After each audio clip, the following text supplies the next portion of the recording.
Então, eu vou conversar com vocês sobre, por exemplo, não é o meu testemunho, mas eu vou dizer para vocês que quando eu tinha 1 ano de idade, a minha mãe, ela era toda banda voou, uma mulher lindíssima, maravilhosíssima, igual eu, ó.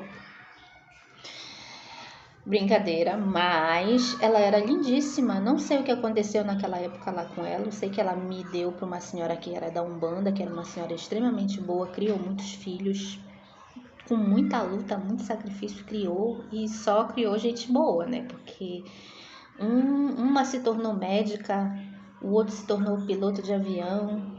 Eu me tornei pregadora do evangelho, professora de educação física, terapeuta e tudo mais que você possa imaginar. Então, assim, nós fomos bem criados, sabe? Mas a minha mãe, ela tinha um histórico muito ruim. À medida que o tempo se passava, e ela passava muito lá pela frente da minha casa, e eu sabia de todas as histórias porque eles não me escondiam nada, né?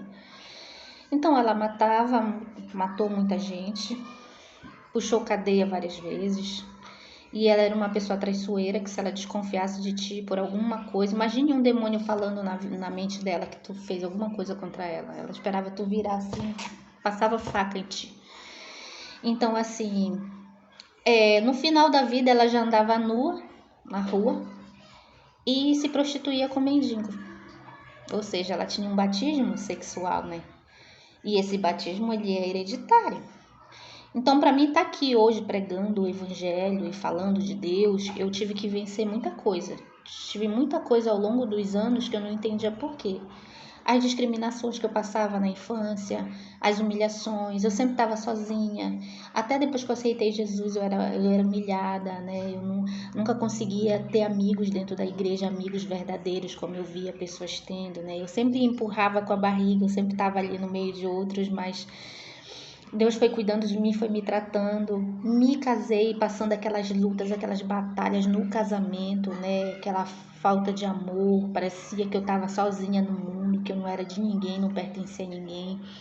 Então, assim, muitas coisas depois que o meu casamento acabou, eu fui perguntando, Senhor, mas por que isso? Eu vejo fulano é assim, vizinhas minhas, eu via coisas entrando na casa dos meus vizinhos, coisas de bom, e eu que orava tanto, né? E eu dizia, Senhor, por que eu não tenho? Fulano não presta, fulano é assim, fulano tem, eu não tenho.